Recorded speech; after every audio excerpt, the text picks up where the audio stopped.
Rajasthan public service commission ने एक notification जारी किया है और ये नोटिफिकेशन डेप्यूटी जेलर से रिलेटेड है।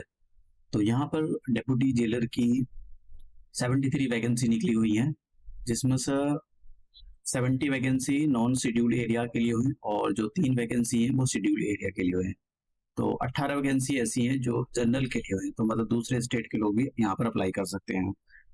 अब देखिए आप कब से इसको अप्लाई करोगे, तो इसको आप अप्लाई देखिए अभी तो अप्लाई करने की डेट इसकी आई नहीं है। मतलब ये 7 जुलाई से इसको जो है आप अप्लाई कर सकते हो। तो देखते हैं 8 जुलाई से, शायद 8 जुलाई से इसको हम अप्लाई कर सकते हैं। इसकी डेट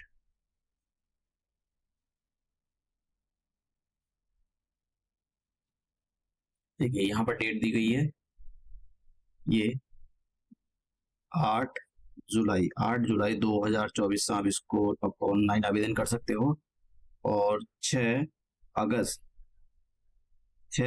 इसकी लास्ट डेट है।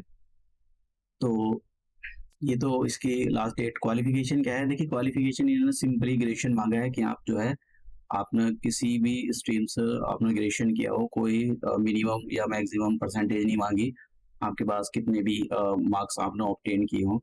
फीस कितनी है, जनरल वालों के लिए यहाँ पर, जो भी जनरल कैटेगरी में आते हैं, सामान्य कैटेगरी में आते हैं उनके लिए यहाँ पर, और जो अति अति पिछड़ा वर्ग है उनके लिए यहाँ पर 600 रुपये फीस है। बाकी सबके लिए यहाँ पर 400 रुपये फीस है। और अगर आप कोई एग्जाम मतलब कोई मिस्टेक होगी और उस मिस्टेक को आप ठीक करना चाहते हो, तो उसके लिए भी 500 रुपये का चार्ज लगाएंगे आपसे, अगर आप उस करेक्शन को ठीक करना चाहते हो। तो जब भी आप अपना फॉर्म अप्लाई करो तो कोशिश करनी चाहिए कि उसके अंदर कोई भी किसी भी टाइप की कोई गलती ना हो। अगर गलती होती तो प्रॉब्लम हो जाती है, कभी कभी ऐसी गलती हो जाती है कि ठीक नहीं हो पाती है और सर्वर डाउन चल रहा है, बहुत सारी प्रॉब्लम होती है। अब यहाँ पर बात करते हैं कि सिलेबस वगैरह और ये जो इसका पैटर्न क्या है। देखिए यहाँ पर क्या है कि 2 पेपर होंगे रिटर्न के। यहाँ पर स्लिप ये है कि पहले तो रिटर्न होएगा, रिटर्न के बाद आपका फिजिकल एफिशिएंसी टेस्ट होएगा और उसके बाद में आपका इंटरव्यू होएगा। तो ये जो है फिजिकल रिटर्न के अंदर 2 चीजें हैं, एक तो जनरल हिंदी पूछी जाएगी, 3 घंटे का होगा ऑब्जेक्ट, ये सारे ऑब्जेक्टिव टाइप के क्वेश्चन आएंगे, ये 200 मार्क्स का होगा। और दूसरा पेपर आपका जनरल नॉलेज और जनरल साइंस का होगा, ये भी ये 3 घंटे का टाइम मिलेगा, यहाँ भी 200 क्वेश्चन आएंगे, सॉरी 200 मार्क्स का होगा ये। अब यहाँ पर सभी हर एक सेक्शन के आपको 36 मिनिमम 36% जो है इतने मार्क्स सिक्योर करने जरूरी है। 36 ये इन्होंने यहाँ पर बोला गया है। और जो आपका फिजिकल एफिशिएंसी टेस्ट होगा वो 100 मार्क्स का होगा।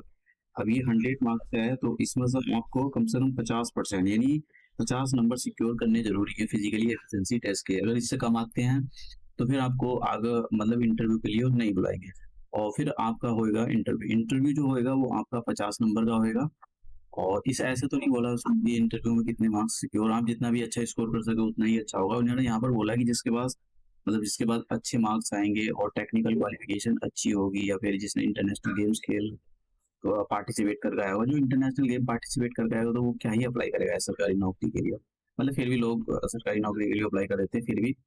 तो यहाँ पर उसको ज्यादा मतलब हो सकता है कि उसको थोड़े से मार्क्स एक्स्ट्रा दे दिए जाए। तो और आपको यहाँ पर एक और चीज है कि आपको हिंदी की नॉलेज होनी चाहिए, क्योंकि इन्होंने अपनी क्वालिफिकेशन में बोला है कि आपको जो है हिंदी की नॉलेज होनी चाहिए। जैसे हाँ, ये रहा देखिए, working knowledge of the Hindi written in Devanagari script. तो आपको और राजस्थान के कल्चर के बारे में, राजस्थान के कल्चर को जब आप चाहोगे वो आपसे इंटरव्यू के बारे में, इंटरव्यू में हो सकता है कुछ क्वेश्चन पूछ ले जो आउटसाइडर होते हैं उनसे पूछ सकते हैं। तो ये आपको मतलब अगर आपके पास ये क्वालिफिकेशन है तो आप जो है अप्लाई कर सकते हो। और यहाँ पर जो ग्रेड रहेगा आपका वो मैट्रिक्स लेवल 9 रहेगा, और मतलब मैट्रिक्स लेवल 9 मतलब 2800। तो सैलरी ठीक ही है। और मतलब जिनकी एज 18 से 26 साल है वो लोग अप्लाई कर सकते हैं। और यहाँ पर एज मतलब जो एज है वो कौन सी डेट को कैलकुलेट की जाएगी, वो 1 जनवरी 2025 को कैलकुलेट की जाएगी। तो ये बात यहाँ पर याद करने वाली है कि भाई जो डेट है वो 1 जनवरी 2025 को ही कैलकुलेट की जाएगी। अगर आप आपको एज रिलैक्सेशन भी दिया जाएगा, अगर आप जैसे कि आप मेल कैंडिडेट हो और शेड्यूल कास्ट, शेड्यूल ट्राइब या बैकवर्ड क्लासेस या मोर बैकवर्ड क्लासेस से बिलोंग करते हो, तो आपको 5 साल का एज रिलैक्सेशन दिया जाएगा। और फिर अगर आप कैंडिडेट हो, वीमेन कैंडिडेट, शेड्यूल कास्ट और शेड्यूल ट्राइब्स और बैकवर्ड क्लासेस, मोर बैकवर्ड क्लासेस से या इकोनॉमिकली वीकर सेक्शन से बिलोंग करती हो, तो अब आपको यहाँ पर 10 साल का एज रिलैक्सेशन दिया जाएगा। और अगर आप जनरल कैटेगरी की वीमेन हो, तब आपको 5 साल का यहाँ पर एज रिलैक्सेशन दिया जाएगा। और जो विडोज़ होती हैं और जो जिनका तलाक हो गया होता है, उनके लिए यहाँ पर अपर एज में, मतलब आप उनके लिए कोई अपर एज नहीं है, और इसका मतलब ये हुआ कि वो मतलब कभी भी भर सकती हैं, ठीक है? तो ये काफ़ी अच्छा है कि यहाँ पर जो है वीमेन एम्पावरमेंट के लिए काफ़ी अच्छा है। जैसे जनरल कैटेगरी की जो लड़कियाँ होती हैं, उनको यहाँ पर जो एक एज 5 साल का दिया गया है, तो ये अच्छी बात है।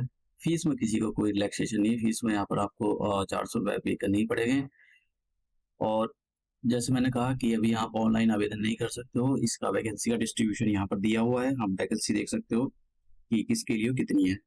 तो जनरल वालों के लिए यहाँ पर 18 है, तो उसमें भी दूसरे स्टेट के लोग अप्लाई कर सकते हैं। अब देखिए आपको राजस्थान की ये नोटिफ़िकेशन कहाँ से मिलेगा? आपको राजस्थान पब्लिक सर्विस कमीशन की ऑफ़िशियल वेबसाइट पर आकर यहाँ पर व्यू ऑल पे आ जाना है, और जैसे ही आप इस पर आओगे, तो ऊपर से आप देख रहे हो ये, देखो ऊपर से आना है, नीचे आपको ये लिखा हुआ है, एडवर्टाइज़ नंबर 4 लिखा हुआ है यहाँ पर, फॉर डेप्यूटी जेलर 2024। तो इस पर आप जैसे क्लिक करोगे, तो आपके सामने ये पीडीएफ ओपन हो जाएगा, और आप जो है जब भी आप अपना फॉर्म फिल करो, तो पीडीएफ को बहुत ही केयरफुली रीड करना चाहिए कि कोई मिस्टेक ना हो जाए। कभी-कभी क्या होता है कि जल्दी-जल्दी के चक्कर में हम कुछ भूल जाते हैं, तो उसकी वजह से गलती हो जाती है। तो कोई गलती ना हो, आपको एक बार तसल्ली के साथ उसको पढ़ लेना चाहिए।